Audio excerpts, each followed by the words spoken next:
자, 오늘 주시는 하나님 말씀을 이제 받겠습니다. 오늘은 요한복음 14장 27절 한 절 말씀만 우리가 받도록 하겠습니다. 요한복음 14장 27절입니다.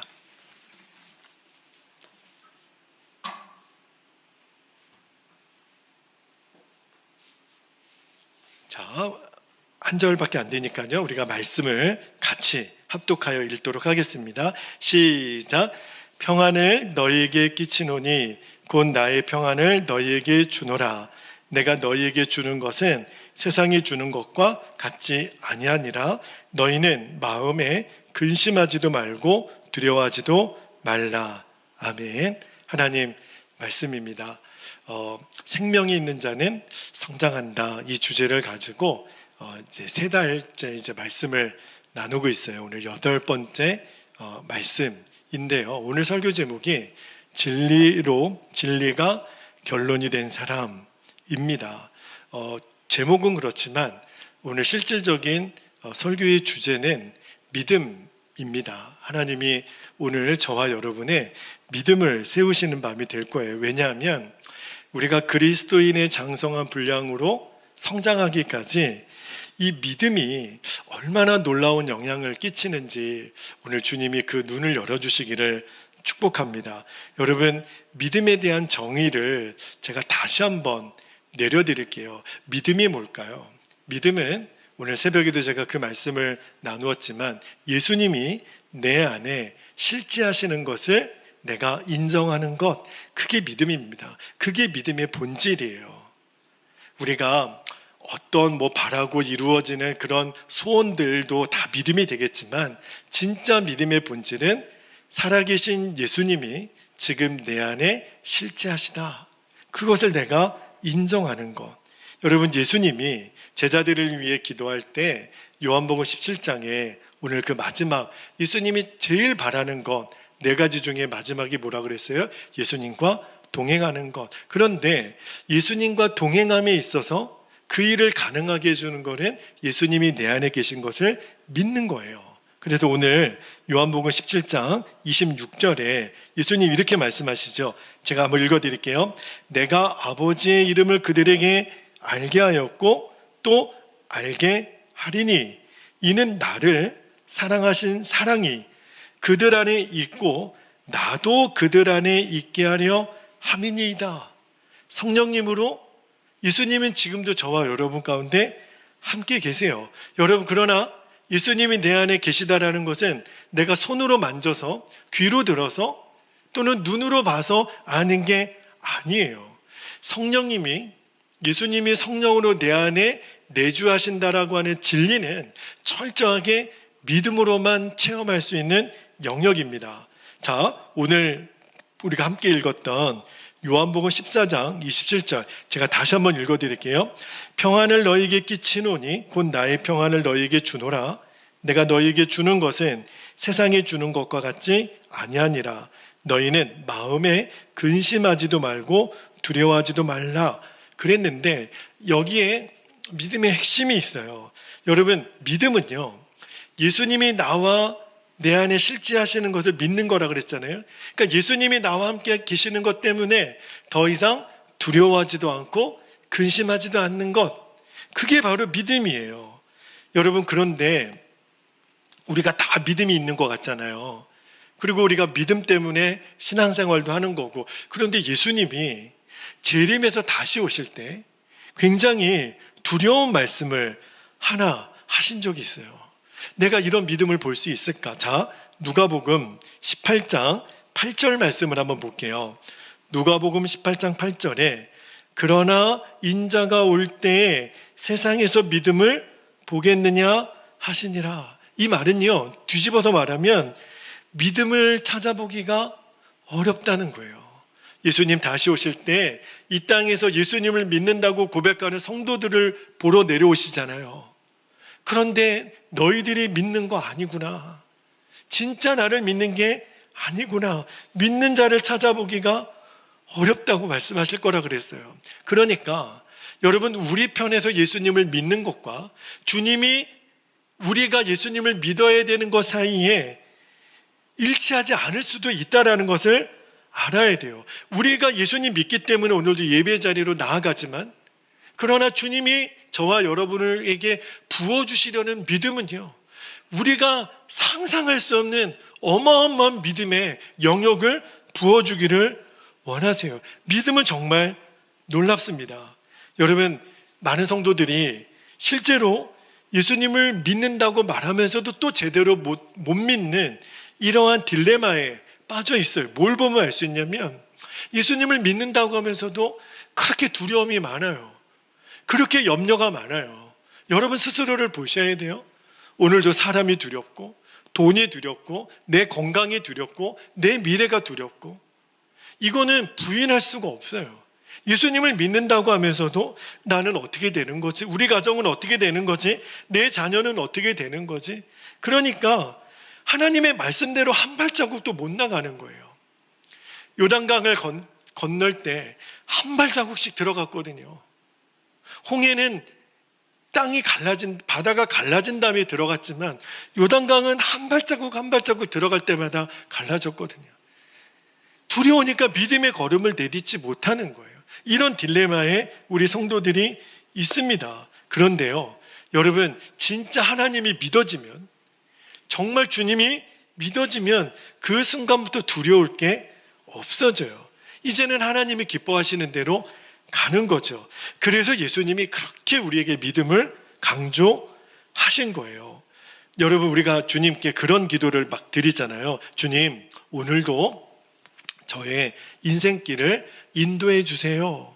저가 우리 성도들을 위해 축복할 때, 하나님, 우리 성도님의 인생길들을 하나하나 인도해 주세요.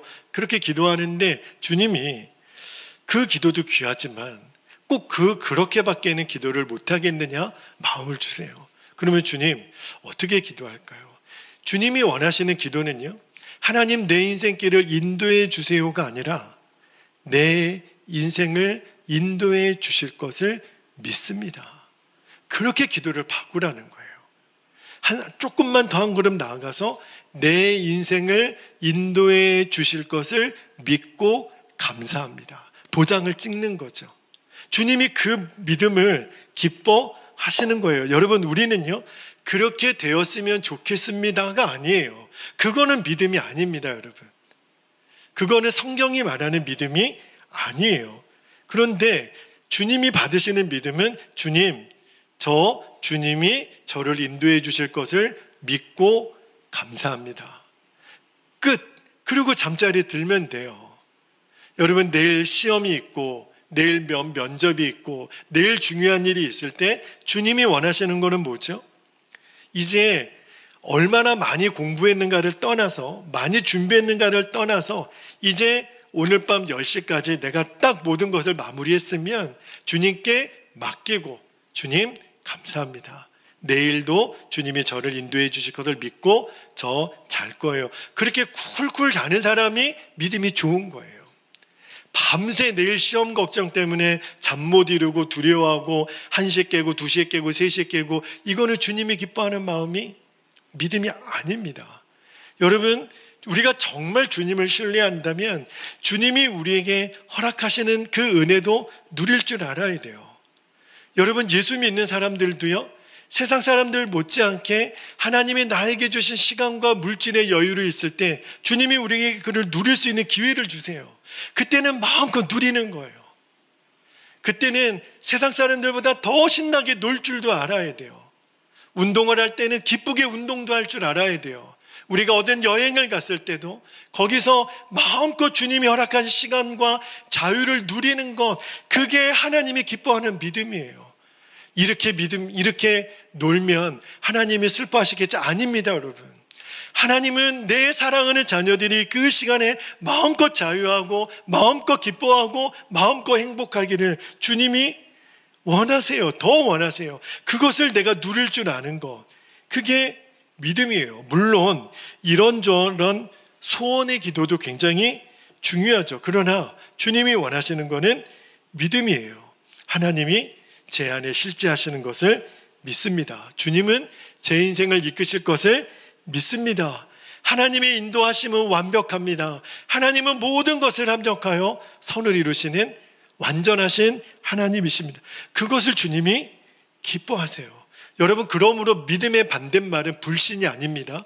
믿음의 반대말은 두려움이에요. 이러다 잘못되는 거 아니야. 절대 이거는 주님이 기뻐하지 않습니다. 주님이 허락하실 거를 마음껏 누릴 줄도 아는 사람이 믿음이 좋은 사람이에요. 여러분, 내가 예수님이 정말 분명히 믿어지면 더 이상 두려움, 근심 없어집니다. 히브리서 10장 19절을 한번 볼게요. 히브리서 10장 19절에 그러므로 형제들아 우리가 예수의 피를 힘입어 성소에 들어갈 담력을 얻었나니. 여러분, 예수 믿는 사람들은요 하나님을 향하여 나아갈 담대함이 있는 사람이라 그랬어요. 그런데 이 담대함이 어떻게 생기냐면 중간에 보니까 예수님의 피를 힘입어 예수님의 보혈로 말미암아 생긴다는 거예요. 그게 뭐죠? 예수님이 나를 위해 죽으셨다. 아멘이죠? 여러분, 내가 그거를 듣기만 하는 것이 아니라 예수님이 나에게 생명, 정말 예수님의 생명을 주시기까지 그 독생자도 주시는 하나님, 그것이 내 마음에 믿어지는 거예요. 그러면 여러분, 그 너무너무 중요한 것을 주신 하나님이 나머지 소소한 것을 왜 주시지 않겠어요? 바로 이 믿음이에요. 우리가 가져야 될 믿음의 핵심, 예수님의 피로 말미암아 성소에 들어갈 담력을 얻는 거예요. 그 믿음의 정의를 히브리서 11장 6절에 다시 한번 확인합니다. 우리가 너무너무 잘 아는 말씀이죠. 같이 한번 읽어보겠습니다. 믿음이 없이는 시작. 믿음이 없이는 하나님을 기쁘시게 못하나니 하나님께 나아가는 자는 반드시 그가 계신 것과 또한 그가 자기를 찾는 자들에게 상 주시는 이심을 믿어야 할지니라. 할렐루야. 여러분, 하나님은요 우리가 하나님 앞에 담대하게 나오는 것을 하나님이 기뻐하세요. 여러분, 우리가 영 하나님을 자신 없어 하면, 아버지를 부끄러워하면 아버지의 마음이 편할 리가 있나요? 제가 어렸을 때 성이 마씨인 것 때문에 친구들한테 놀림을 많이 받았어요. 천방지축 마골피 그러면서 너는 쌍놈의 후손이라고 그렇게 놀리더라고요. 저는 제 이름이 싫었어요. 하루는 제가 초등학교 1학년 때인가 2학년 때인가 아버지를 찾아가서 아버지, 저 이름 좀 바꿔주세요. 아버지가 물으시더라고요. 너는 네 이름이 싫으냐? 싫어요. 친구들이 저를 얼마나 놀리는지 왜 저는 마씨예요? 아버지가 아무 말도 못 하시더라고요. 그리고 뒷담에 담으러 가시더니 담배를 뻐끔뻐끔 피면서 아무 말도 안 하시더라고요. 근데 지금 생각해 보면 그때 아버지 마음이 얼마나 서운하셨을까. 내가 아버지 아들인데 내 이름이 부끄럽다고 말하는 아들을 보면서, 여러분, 우리도 똑같아요. 하나님은 나의 아버지시잖아요. 하나님 아버지는 우리가 하나님 앞에 담대하기를 원하세요. 아무런 부끄러움도 없고 창피함도 없고, 하나님은 나를 너무 사랑하시고 하나님은 나를 너무 좋아하시고 그 마음으로 나아가는 거예요. 단 한순간도 아버지가 나를 사랑하는 거 맞나? 의심하지 않는 거예요. 나는 아버지가 나를 사랑하는 거를 100% 믿어요. 하나님이 원하는 건 그거예요. 하나님이 나를 싫어하시면 어떡하지? 내가 원하는 거 안 들어주시면 어떡하지? 하나님이 그러시는 거예요. 왜 걱정하니? 왜 쓸데없는 걱정하니?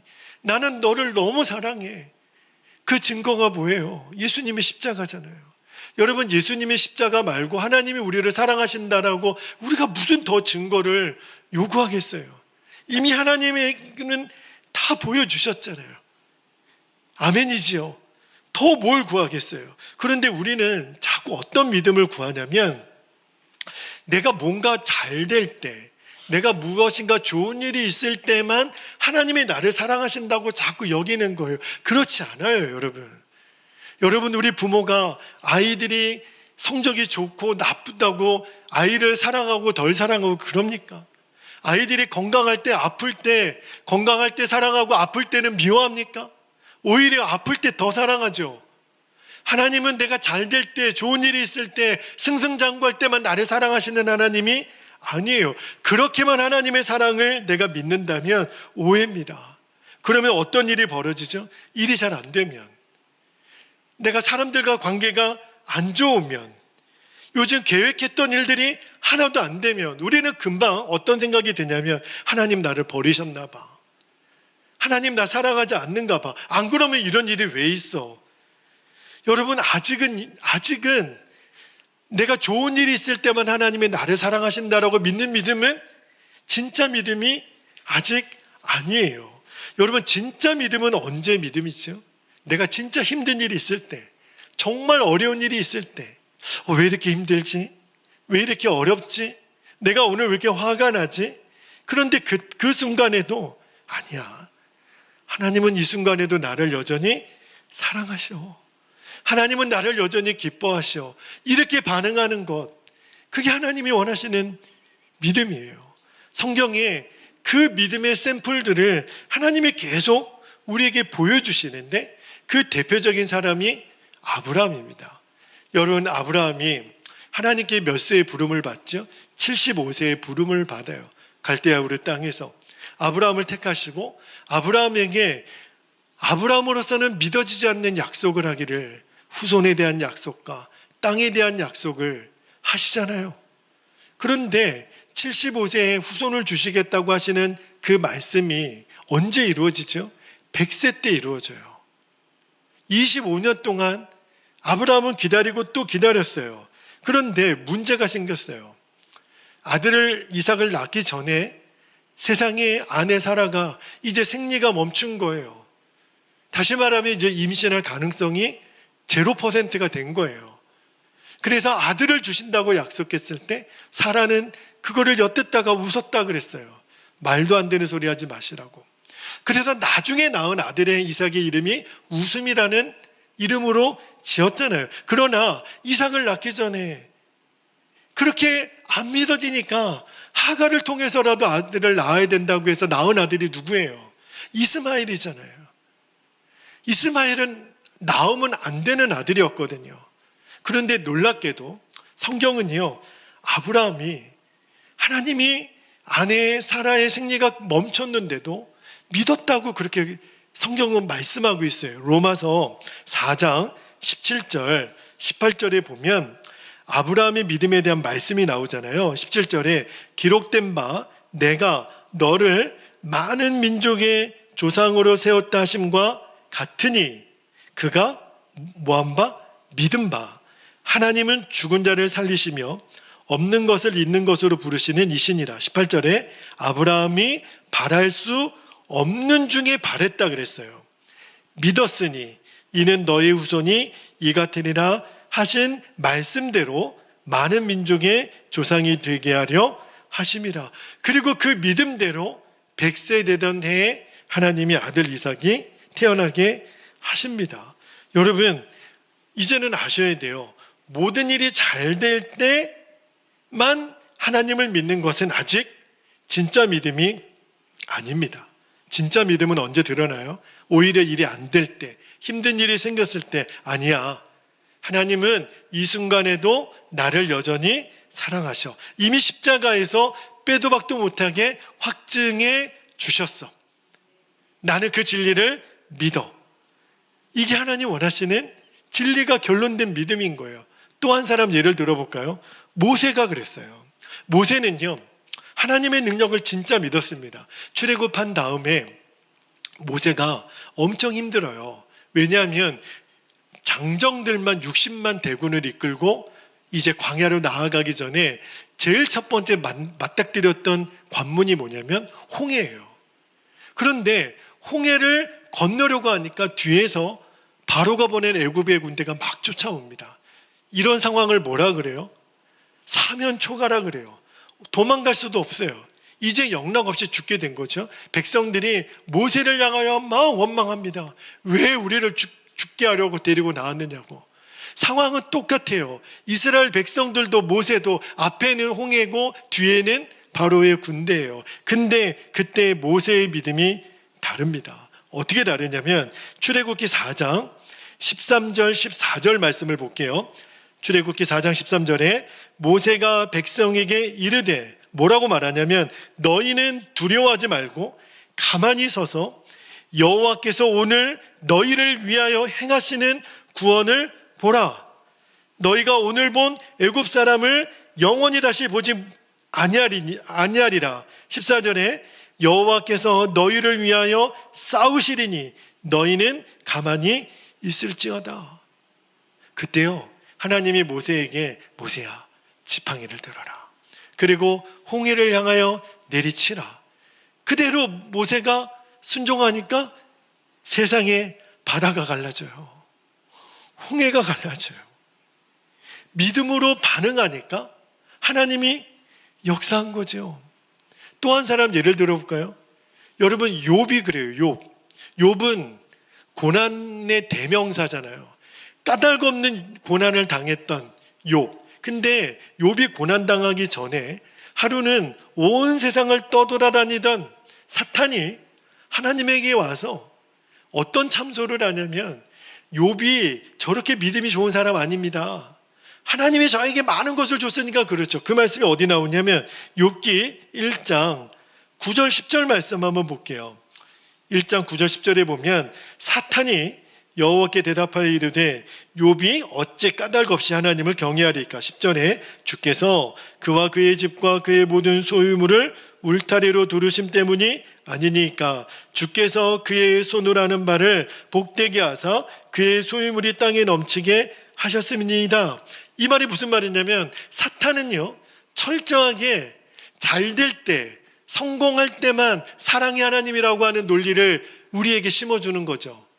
그러니까 욥도 하나님 예배하고 하나님 믿는 거 아니겠어요? 근데 하나님은 아니라는 거예요. 아니, 너 욥을 잘못 봤다. 욥은 그런 사람 아니야. 내가 아는 욥은 그런 사람 아니야. 그리고 나는 욥이 믿음을 지킬 거라고 믿어. 그러니까 사탄이, 그러면 내가 욥을 한번 쳐보겠습니다. 생명까지는 건들지 말라고. 근데 여러분 아시는 것처럼 욥이 하루아침에 어떤 고난을 당했는 줄 아시죠? 모든 소유 다 잃어버리고 모든 자녀들 다 죽고 아내는 저주하고 욕하고 떠나갔고 온몸에는 악창이 돋아나서 기왓장으로 몸을 긁어야 되는, 진짜 이보다 비참한 상황이 어디 있어요? 그죠? 그런데 그 상황에서도요, 욥이 뭐라고 고백하냐면 1장 21절 22절에 보면 이렇게 고백합니다. 21절에 이르되 내가 모태에서 알몸으로 나왔사온즉 또한 알몸이 그리로 돌아가올지라. 주신 이도 여호와시요 거두신 이도 여호와시오니 여호와의 이름이 찬송을 받으실지니이다 하고 22절에 이 모든 일에 욥이 범죄하지 아니하고 하나님을 향하여 원망하지 아니하니라. 너무 정말 욥이라는 분이 너무너무 위대한 거예요. 입으로 원망하지 않았다 그래요. 또 한 사람들의 예를 들어볼까요? 여러분, 다니엘서 3장에 보면 다니엘의 세 친구가 나오죠. 사드락과 메삭과 아벳느고. 그게 이제 바벨론식 이름이에요. 근데 그들이 풀무불에 던져지는 일을 당합니다. 원인은 뭐죠? 그 신상에 절을 하지 않았다는 이유로. 그러니까 느부갓네살 왕이 머리에 화가 치밀어서 이놈들 풀무불에 던져서 죽게 하라. 근데 그때 사드락과 메삭과 아벳느고가 뭐라고 고백하는지 여러분 아십니까? 다니엘서 3장 17절 18절 말씀을 볼게요. 그들이 이렇게 말합니다. 왕이여, 우리가 섬기는 하나님이 계시다면 우리를 맹렬히 타는 풀무불 가운데에서 능히 건져내시겠고 왕의 손에서도 건져내시리이다. 18절에 그렇게 하지 아니하실지라도 왕이여, 우리가 왕의 신들을 섬기지도 아니하고 왕이 세우신 금신상에게 절하지도 아니할 줄을 아옵소서. 와, 여러분, 나라면 그렇게 고백할 수 있을까요? 여러분 같으면 이런 고백을 할 수 있을까요? 주님이 왜 이 고백을 읽게 하시죠? 이게 믿음이야. 이게 믿음이야. 여러분, 이제 오늘 설교 제목처럼 우리도 하나님의 말씀인 진리가 결론이 되도록 이제 믿어야 됩니다. 잘 될 때만 좋으신 하나님, 내가 성공했을 때만 나 사랑하는 하나님 아니에요. 내가 실패했어도, 무너졌어도, 고난을 당했어도, 어려움을 당했어도 여전히 하나님은 나에게 좋으신 하나님. 그거를 결론 삼으라는 거예요. 주님이 말씀하셨으니까, 주님이 하신 말씀은 결론이에요. 어느 누구도 토를 달 수 없어요. 어느 누구도 바꿀 수 없어요. 여러분, 이 말씀에 대한 태도가 우리들의 신앙생활의 성장에 절대적인 영향을 끼칩니다. 이제는 다른 사람하고 똑같은 차원에서 신앙생활이 아니에요. 이제 말씀에 결론된 사람은요, 많은 사람들에게 영향력을 끼치는 믿음의 사람으로 서게 됩니다. 믿음이 다르니까 결과가 다른 거예요. 여러분, 하나님이 우리에게 주신 은혜가 달라서 열매가 다른 게 아닙니다. 하나님은 똑같은 은혜를 주셨는데 우리가 그 은혜를 대하는 믿음의 태도가 다르니까 열매가 다른 거예요. 이제 여러분 결론을 내리십시다. 주님, 내가 진짜 믿겠습니다. 하나님이 하신 말씀이면 결론입니다. 1%도 저는 토를 달지 않겠습니다. 그 믿음으로 나아가면 주님이 그 믿음의 역사를 이루세요. 여러분, 하나님은요, 우리가 힘들다고 역사 안 하세요. 저는 옛날에 오해했던 것이 내가 이렇게 힘드니까, 내가 이렇게 외로우니까, 내가 이렇게 연약하니까 하나님 좀 도와주시겠지. 아니요. 하나님은 우리가 힘들다고, 연약하다고, 못 배웠다고, 약하다고 우리를 도우시는 분이 아닙니다. 하나님이 우리를 도우실 수 있는 유일한 시간은 딱 하나예요. 우리가 믿음으로 반응할 때만 하나님은 우리를 도우세요. 할렐루야. 여러분, 꼭 명심하셔야 돼요. 하나님은 내가 믿음으로 반응할 때만 도우시고 역사하세요. 마가복음 7장에 보면 여러분, 딸이 귀신 들린 저 이방 여인, 스로보니게 여인의 이야기가 나옵니다. 그런데 이 여인에게는 예수님이라면 내 딸을 고쳐줄 거라는 믿음이 있었어요. 이방인 여인이지만 예수님께 나와서, 예수님, 내 딸이 귀신이 들렸습니다. 귀신이 나가도록 좀 고쳐주세요. 근데 예수님이 한 번 들으면 너무너무 서운할 말을 이 스로보니게 여인에게 합니다. 마가복음 7장 27절에 보면 예수께서 이르시되 자녀로 먼저 배불리 먹게 할지니 자녀의 떡을 취하여 개들에게 던짐이 마땅치 아니하니라. 여러분, 이 말씀을 조금만 노골적으로 표현하면 완전히 이 스로보니게 여인은요, 예수님께 개 취급을 받은 거예요. 당시 유대인들이 이방인들을 이렇게 취급했었거든요. 근데 예수님이 왜 이렇게 말씀하셨냐면 예수님이 보시고 싶었던 거예요. 내 딸을 고쳐줄 것을 너가 진짜 믿느냐? 내가 이렇게 말했는데도 너는 믿느냐? 예수님은 여인의 반응을 궁금하셨던 것 같아요. 그래서 충분히 상처받고 열받고 그냥 갔을 만한 상황인데 이 여인이 이렇게 말합니다. 28절에 여자가 대답하여 이르되 주여 올소이다마는 상 아래 개들도 아이들이 먹던 부스러기를 먹나이다. 나를 개 취급해도 좋겠지만 그 부스러기라도 저는 먹겠습니다. 예수님이 깜짝 놀라세요. 그리고 이 여인의 딸에게 있었던 귀신을 쫓아내시잖아요. 여러분, 예수님은 믿음에 반응하시는 거예요. 그가 처지가 어렵고 형편이 어렵고 아니요. 오직 믿음으로 반응할 때만 예수님이 역사하세요. 혹시 우리들이 신앙의 연조가 달라서 나는 교회는 다니지만 예수님이 아직 정말 계신지 잘 모르겠어. 괜찮아요. 그런 믿음도 괜찮아요. 그러나 이제는 여러분이 내가 경험으로 예수님이 내 안에 계신 것을 경험으로 체험으로 내가 안 다음에 내가 믿으려고 그러면 평생 이루어지지 않습니다. 우리들의 마음에 잘 몰라도 예수님 내 안에 계셔서 내가 기도하면 만나주실 줄 믿습니다. 나에게 구원의 확신뿐만 아니라 예수님이 나와 함께 계시다라는 것을 분명히 믿게 해주세요. 이렇게 기도하면 주님이 반드시 역사해 주세요. 하나님이 내 안에 계신 것을 내가 경험하면 믿을게요가 아니라 내가 이것을 믿으면 주님이 그거를 경험하도록 나에게 역사하십니다. 여러분, 주님의 음성을 듣는 것도 그래요. 성령의 충만함을 받는 것도 많은 사람들이 어떻게 주의 음성을 듣지? 어떻게 성령 충만함을 받지? 몰라도 괜찮아요. 그러나 부탁 하나만 드릴게요. 그것을 체험을 통해서 알려고 하지 마시고, 이제 우리가 하는 것은, 우리가 정말 원하는 것은, 그거는 믿음이 아니에요. 경험되어지고 아는 거는 믿음이 아닙니다. 믿음은요, 먼저 하나님이 약속하신 것을 먼저 믿는 거예요. 내가 경험되어지게 믿는 게 아니에요. 내가 믿고 그 다음에 경험은 따라오는 거예요. 이게 바로 진리가 결론된 믿음입니다. 하나님이 나를 사랑하시는 것도 똑같이요. 내 처지를 보면 내 꼴이 지금 이 모양인데, 내 처지가 이 모양인데 이게 하나님 나를 사랑한다라고 말할 수 있어? 그런 사람들 너무 많습니다.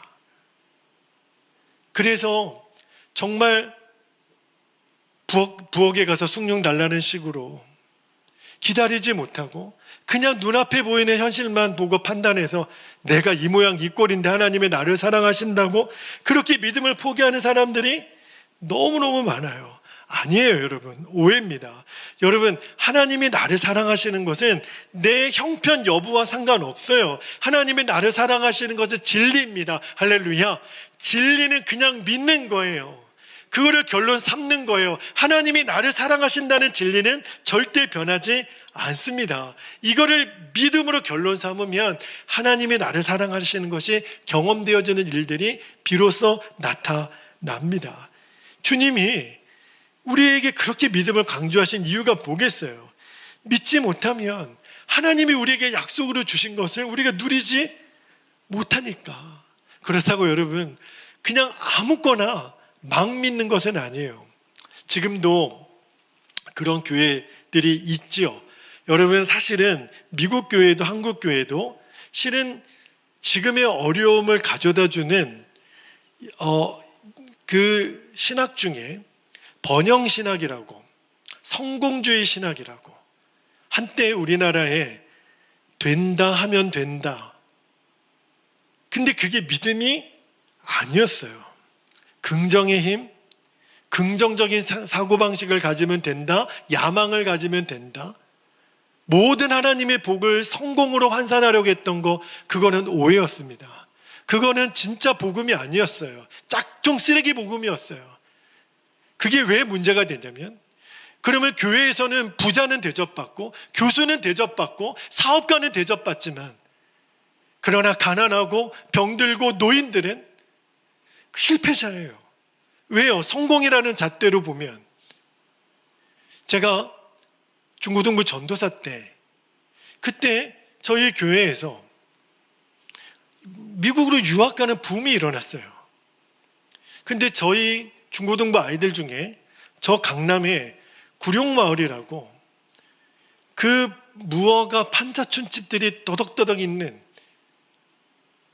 그때에서 교회 나오는 아이들도 되게 많았어요. 그런데 어느 순간에 교회가 미국에 유학 가고 영어를 잘해야 되고 그래야 대접받고 성공한 사람들이라고 그렇게 막 분위기가 만들어졌어요. 구룡마을에는 어떤 아이가 울면서 저에게 왔어요. 전사님, 저 교회 안 다닐래요. 왜?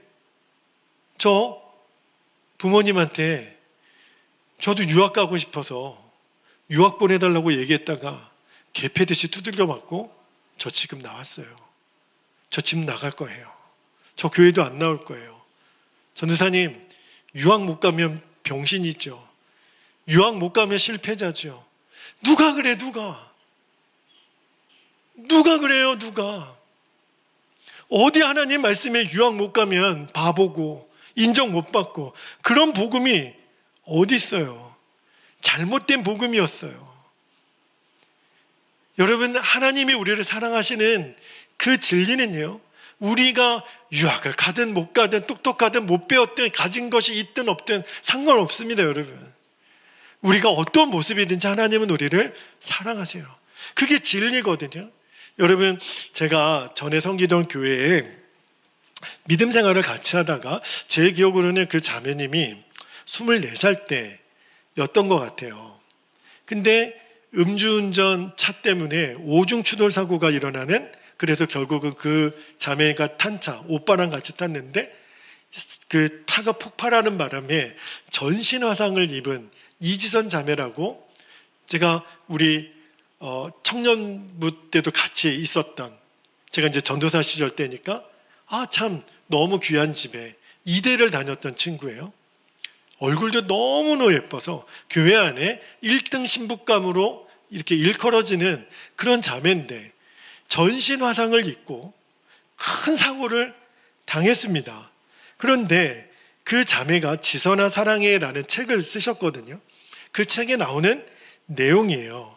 저는 그때 같이 신앙생활을 했기 때문에 살아난 게 저게 더 힘들지 않을까? 많은 사람들이 그런 걱정을 했어요. 왜냐하면 우리가 상상할 수 있는 초월하는 화상을 입었거든요. 그런데 지선자매님이 이제 수술 다 끝나고 화상 치료를 온몸을 칭칭 감은 이제 붕대를 이렇게 푸는데 본인은 그렇게 생각했대요.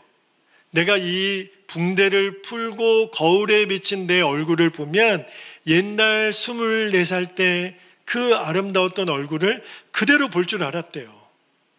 그런데 이 붕대가 하나하나 풀려지는 순간에 완전히 온몸이, 온 얼굴이 이그러진 자기 얼굴을 보고 악소리가 나더래요. 정말 그 얼굴을 쳐다보기도 싫었다는 거예요. 여러분, 보통 화상 환자들이 그 거울에 비친 자기 모습을 보면 미치는 거죠.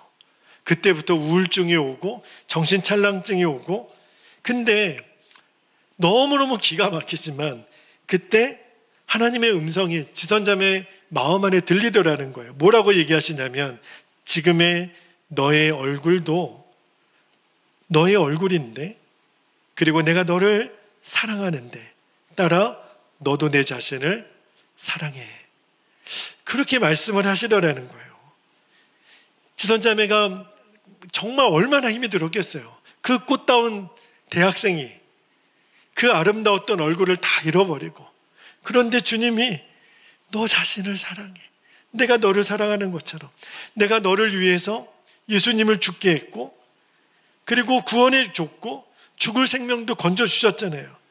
그러나 지금 내 얼굴은 너무너무 일그러져 있어요. 그런데 하나님 주신 마음이, 그래, 이 얼굴도 하나님이 사랑하시는 얼굴이니까 나도 이 얼굴을 사랑해야지. 그리고 결단하는 거예요.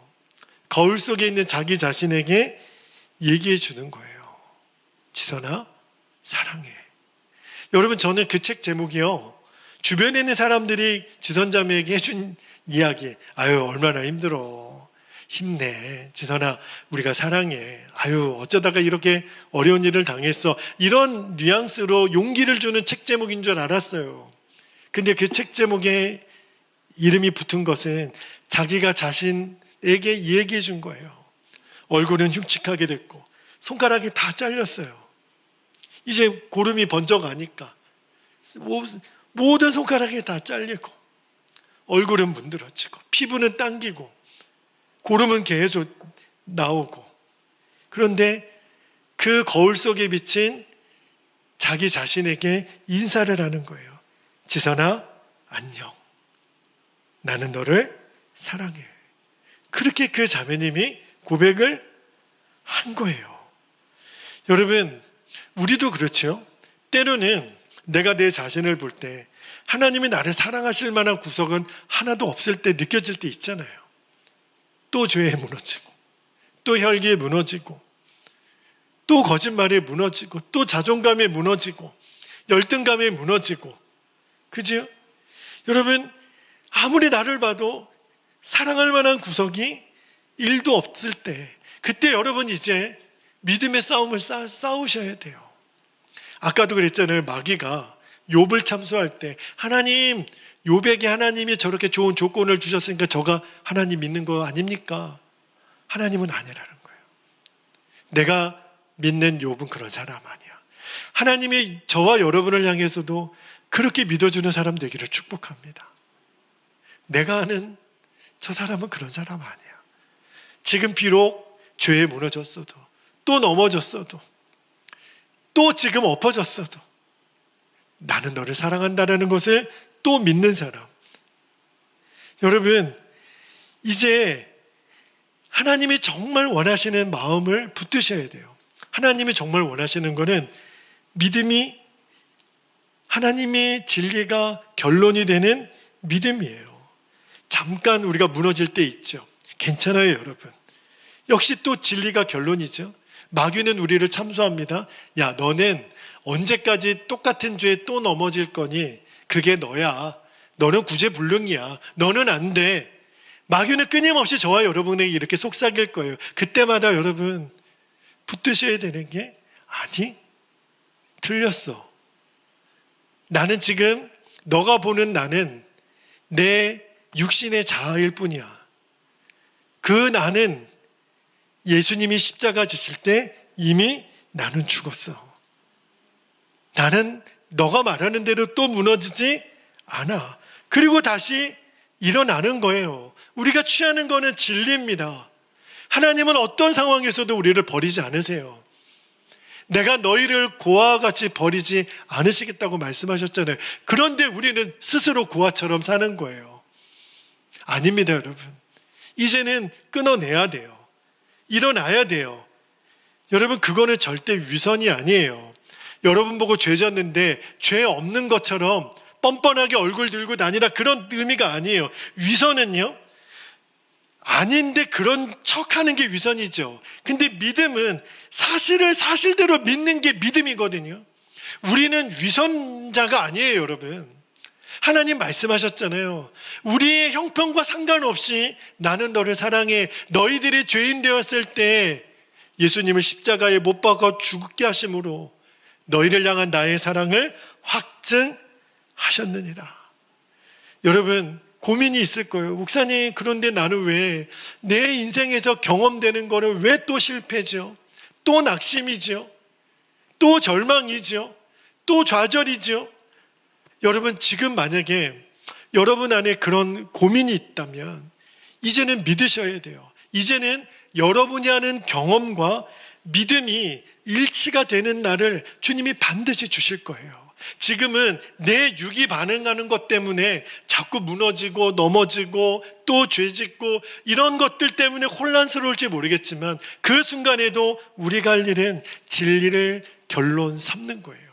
왜냐하면 하나님 그분이 말씀하셨으니까. 저의 말도 아니고 어떤 선배 사상가 정치가의 말이 아니라 하나님 그분이 말씀하신 거니까 하나님의 말씀은 반드시 성취가 됩니다. 어느 순간에 내가 믿는 것과 내가 경험하는 것이 일치가 될 때가 와요. 지선자매가 특별한 사람 아닙니다. 모든 믿는 사람들이 그렇게 반응할 수 있어야 사실은 그게 정상인 거죠. 우리가 지금까지 비정상적인 거를 너무 정상처럼 생각했던 것 뿐이에요. 이제는 우리가 그걸 뒤집어내고 이제는 저와 여러분이 진리가 결론된 사람이 되시기를 축복합니다. 우리는 하나님의 말씀, 그분의 말씀을 결론 삼는 거예요. 그때부터 우리들의 인생이 뒤집어지는 역사가 나타납니다. 이제 여러분이 모든 삶의 영역에서 하나님의 말씀을 취하십시오. 믿음대로 될지어다. 믿음대로 될지어다. 수로보니게 여인의 그 믿음의 고백, 그 상에서 떨어지는 부스러기라도 좋으니 그거라도 제게 주십시오. 예수님이 감탄하세요. 따라 내 믿음대로 될지어다. 주님은 우리의 믿음에 반응하세요. 그런 저와 여러분 되시기를 축복합니다. 이제 우리 함께 기도하겠습니다. 오늘 두 가지 기도 제목을 붙잡고 우리가 함께 기도하겠습니다. 첫 번째는 눈앞에 보이는 상황이 아니라 언제나 진리가 결론이 되는 믿음으로 살게 하옵소서. 여러분, 예수님은 나의 결론이세요. 복음이 나의 결론이에요. 하나님이 나를 사랑하는 게 결론입니다. 두 번째, 하나님의 말씀이 내게 결론이 되어 이제는 내 상황과 경험이 뒤집어지는 간증이 있게 하옵소서. 이제는 내가 믿는 것과 경험이 일치가 되는 역사를 주님, 나와 우리 가정과 우리 교회를 증인 삼아서 하나님이 욥을 자랑하셨던 것처럼 우리를 자랑하는 인생 되게 하여 주옵소서. 우리 오늘 두 가지 기도 제목 붙잡고 주님의 이름을 간절히 부르신 후에 통성으로 기도하겠습니다. 주여